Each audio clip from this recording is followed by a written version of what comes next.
Buenos días. A continuación se presentará la exposición de los modelos de localización de las actividades económicas de la asignatura de Economía Geográfica, a cargo de las alumnas Yaretsi Esmeralda Rodríguez Juárez, Esmeralda Sánchez Hernández y su servidora, Jazmín Percastegui Granados. La geografía económica cumple un rol muy importante para las empresas, debido a que se preocupa por estudiar las conexiones entre las actividades económicas, del mismo modo en donde se generan, desarrollan y en donde se transforman, ya que también tiene mucho que ver para las decisiones que toman los empresarios sobre en dónde se va a localizar dicha empresa, lo cual en un determinado momento pudiera favorecer o causar inconvenientes. Ahora bien, en los modelos de localización espacial existe un objetivo el cual es primordial para dichas teorías, el cual tiene un peso muy importante para dar explicación a la organización territorial de las empresas, explicar las variables que lo determinan, de la misma forma ofrecer respuestas analíticas bien pensadas que sepan aportar una gran ayuda para maximizar los beneficios y las oportunidades que pueda tomar una empresa para su mejor desarrollo. Primer modelo tenemos el modelo de utilización de localización de la Tierra de John Herench. Él se caracteriza por ser el autor el cual inició la teoría de la localización clásica. Él se basa principalmente en su experiencia como agricultor, a partir de los postulados de los agricultores, dado a que las actividades agropecuarias se van por los suelos, los cuales presentan un mayor beneficio. Él nos dice que las áreas de cultivo deben de encontrarse lo más cerca posible de las ciudades o bien de los mercados, dado que existe una competencia. Para que puedan salir adelante deben de encontrarse más cerca de las otras. La producción a las exigencias de la demanda. Con estas premisas es posible acomodar las actividades primarias de tipo agropecuario en un mercado y espacio isotrópico adecuado. A inicios del siglo XX, el alemán Alfred Weber desarrolló una teoría que aún continúa vigente, o al menos en sus líneas, y es que Weber estudió la localización industrial a partir de un espacio isotrópico, es decir, un lugar cuyas características de distintos puntos son iguales. Ubica los recursos en un punto y el mercado en otro punto. A partir de ello, es como identifica que el problema principal para elegir la localización comercial de un establecimiento se centra en la distancia que tenga que recorrer desde tales puntos. Por ello que él se basa en lo que son tres consideraciones. En la primera nos dice que el espacio debe ser teóricamente uniforme, es decir, estas deben ser basadas topográficamente o bien climáticamente. La segunda nos plasma que las materias primas empleadas deben ser esporádicas, es decir, deben ser de localización o más bien lugares fijos, o bien deben ser ubicos, es decir, dispersas, pero como tal, pues esto no lo recomienda. Por tercer punto, tenemos que se considera fija la ubicación de los centros de consumo o bien de mercado. ¿Por qué? Él no los plasma así, dado a que la demanda se encuentra en un solo círculo. Y esto es con el fin de que los lugares sean predeterminados para que la demanda vaya a un solo lugar. Alfred Weber es el autor el cual nos plasma lo que son dos modelos. En el primero hace referencia a que las materias primas existentes se deben de encontrar en un lugar determinado, dado a que la empresa o ya sea bien la industria en la cual se está produciendo el bien o el servicio, deben de concentrarse en un lugar en donde los costes de transporte sean los menores. Esto es dado a que los lugares deben ser reducidos a menores puntos y su carácter debe ser especialmente estático. ¿Por qué? Él hace esto con el fin de que lo que ya cuenta la empresa no se mueva, es decir, se encuentre solo en un lugar. De localización industrial. Es el triángulo que A. Weber utilizó en su primer modelo, el cual aparece rodeado de círculos concéntricos que representan el costo de transporte en una área.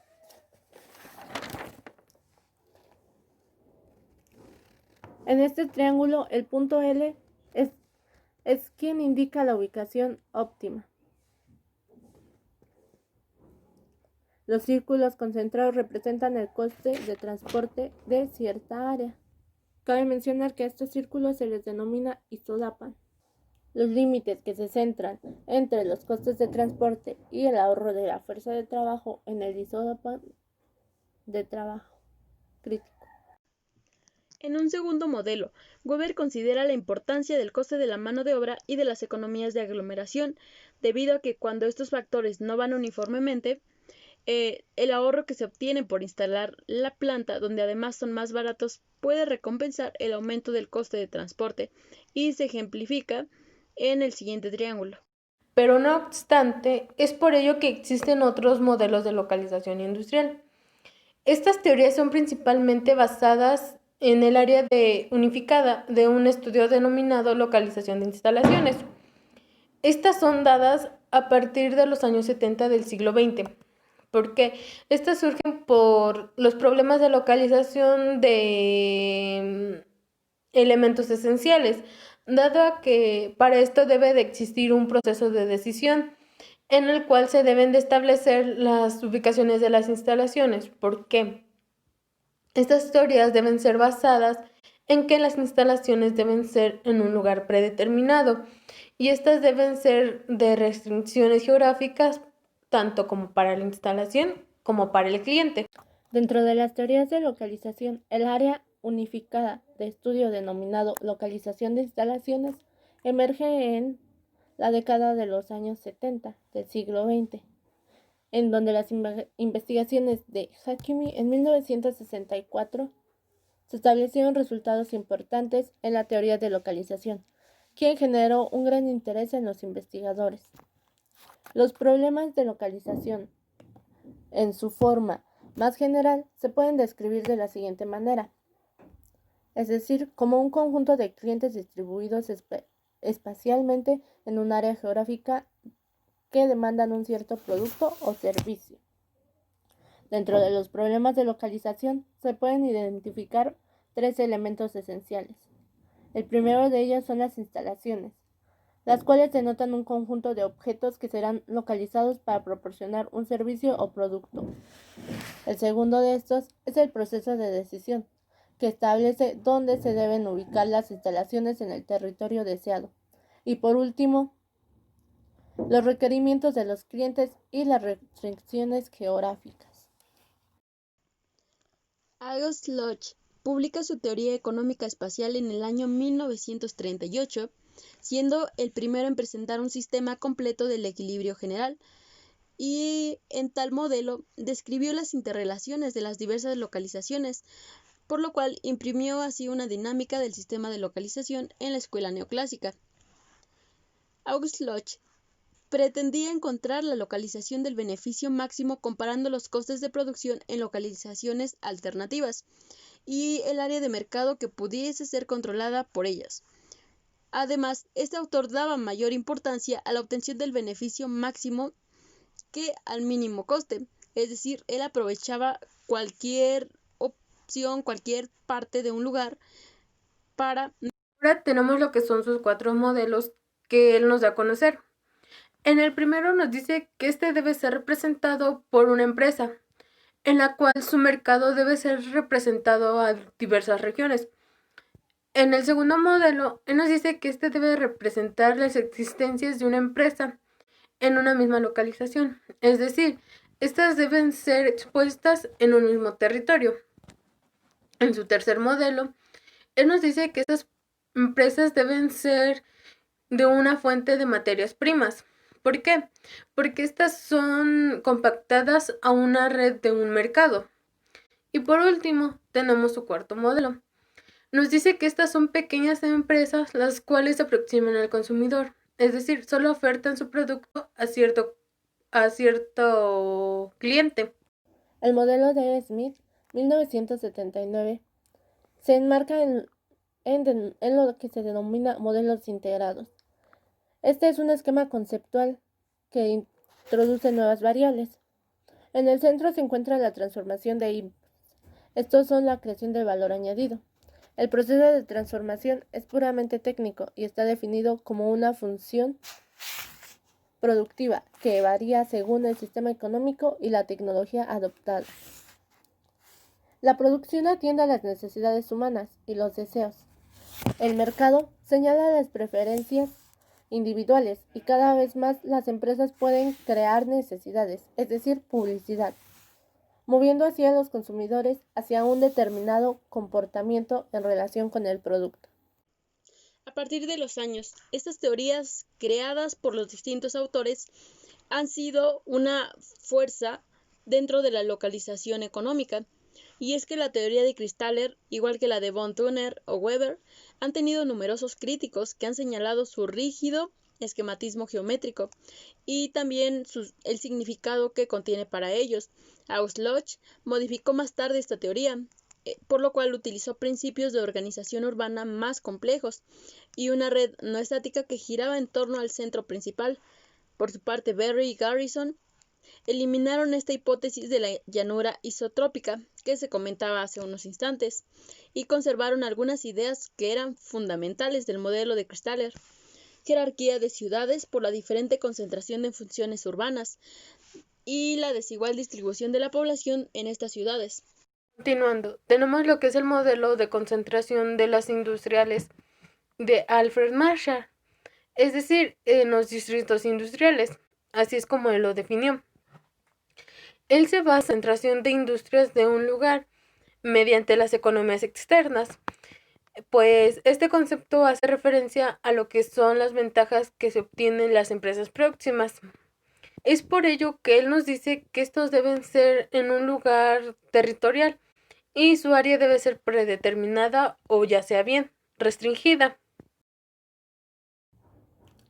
La imagen objetivo del distrito industrial de A. Marshall se basa en la concentración de empresas especializadas, las cuales, a partir de la división del trabajo en procesos y fases productivas y en la especialización territorial, generan una serie de economías de escala, las cuales permiten alcanzar ventajas competitivas frente a una gran empresa. Esto tiene lugar en un área territorial determinada y restringida. La clave del distrito establece que es producto del entorno local aquello que proporciona a la organización productiva todos los insumos productivos necesarios, lo que se traduce también como el capital humano, la mano de obra que sea calificada, cuantificada y disponible, el empresariado, lo cual se maneja mediante los socios, las infraestructuras materiales e inmateriales, los financiamientos que puedan ser acordados y o encontrados, la cultura social, la organización institucional, los costes de información y transacción bajos, el tipo de mercadotecnia a utilizar, así como la disponibilidad que haya para la información comercial y tecnológica, todo aquello que culmina en torno del proceso productivo. Ahora tenemos lo que es la teoría de los lugares centrales. Esta teoría es presentada por Walter Christer. Esta teoría es basada principalmente, como su nombre lo dice, en un lugar central. Este es con el fin de abastecer la población mayormente posible. Pues esta teoría quizás es la aportación más interesante en cuanto a lo que es la organización, el tamaño y pues el número de distribución espacial de los núcleos urbanos. ¿Por qué? Dado que esta distribución se encuentra dada por todo el territorio. Esto es dado, pues, como ya se mencionó, en un torno del lugar central. La teoría de los lugares centrales de Walter Christaller se basa en un espacio isotrópico en el cual la localización empresarial se realiza en el denominado lugar central, con el fin de abastecer a la mayoría de la población posible. Está distribuida por el territorio en torno a un lugar central. Es una teoría de tipo deductivo que parte de las siguientes hipótesis. La primera es: el espacio considerado es una llanura isotrópica, la cual tiene un área llana de fertilidad uniforme, con reparto uniforme de los recursos naturales, con equivalentes poderes adquisitivos y con un funcionamiento equilibrado del transporte. El segundo punto es que cada ciudad es concebida como un lugar central, el cual procede a abastecer de bienes y servicios en su entorno, obviándose la función industrial. La tercera hipótesis enmarca las ciudades que se organizan jerárquicamente, las cuales son de nivel más bajo tienen funciones menos especializadas, mientras que de niveles más altos tienen las funciones de los escalones inferiores, más las propias de su nivel jerárquico. La cuarta hipótesis enmarca los bienes y servicios que se distribuyen desde cada ciudad hacia las de nivel inferior, sustituidas en su área de influencia. Asimismo, Anthony Smith introduce también el concepto de valor sustraído, el cual consiste en los efectos negativos externos de una empresa. Uno de ellos se encuentra en la contaminación, que ha de ser considerado frente a aspectos positivos que tenga una institución. Sin embargo, puede traer o crear externalidades negativas. Ahora, como siguiente, tenemos lo que son las teorías de localizaciones de las actividades comerciales. Pues como su nombre lo dice, se basan en distribuir lo que son los bienes y los servicios. Para ello, estas deben de localizarse en zonas donde su distribución sea lo mayormente posible, pues existen diferentes factores.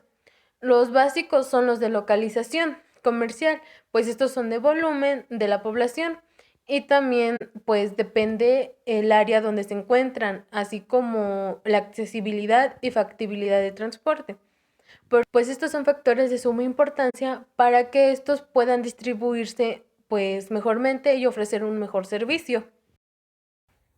Las teorías sobre la estructura comercial urbana se dividen en dos. La primera de estas son las teorías que analizan la distribución de centros comerciales en jerarquías escalonadas. Se localizan tres. La primera de estas es la de Cristales, en donde los estudios sobre el comercio minorista intraurbano de Roll en el año de 1927, Proudfoot en 1937 y Radcliffe en 1949. La teoría de las actividades terciarias de Berry y Garrison en los años 1958. La teoría de Roll, la cual estableció una jerarquía de centros comerciales en 5 niveles, al igual que Proudfoot.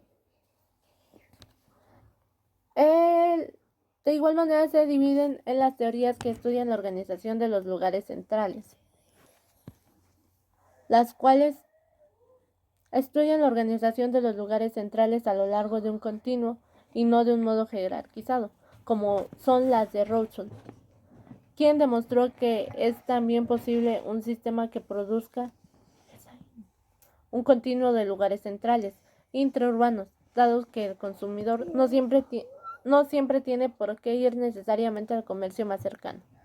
Gran parte de la localización actual comercial está en función de los largos desplazamientos, ya que estos se manifiestan para obtener sus recursos, así como sus clientes o prospectos de las empresas. Además, se debe tomar en cuenta claramente que si la densidad de una población aumenta, se reduce el alcance mínimo de cada lugar central, lo cual se establece en una red comercial mayor. Último, tenemos lo que es el modelo regional de Walter Isar. Antes quiero hacer énfasis. Él fue conocido como ser el padre de la ciencia regional, ya que acuñó este concepto de este modelo, dada que esta disciplina es la ciencia regional nacida de la década de los años 50 del siglo XX. Partiendo de esto, podemos definir que este modelo es de equilibrio, en el cual pues se resuelve lo que es la localización óptima de cada empresa. Esto es a partir de aplicarlo en los problemas matemáticos, pues esto deduce el óptimo uso de dos inputs, es decir, que son de transporte, al igual inversar la relación de sus precios o pues ya bien sea de las tarifas de transporte. Definitivamente en las hipótesis de W. Israel se señaló que una cosa es la localización óptima y otra muy distinta el punto de menor coste. Al igual que una cosa son los factores macroeconómicos de creación de complejos industriales y otra la localización de pequeñas y medianas empresas. Es por ello que surgen dos nuevos enfoques. El primero de estos es la sustitución del concepto de localización óptima por el de localización satisfactoria. El segundo de ellos enmarca la consolidación del concepto de renta de posición. En cualquiera de estos casos no existe una localización óptima. El mercado no es perfecto ni transparente. Es el empresario quien tiene el conocimiento del mercado, que le hace ir donde le parezca mejor, lo cual significa que no puede tener un óptimo. Sin más preámbulo, el equipo a cargo agradece por la atención prestada, esperando que esta información haya sido la correcta y haya mantenido una buena presentación. Gracias.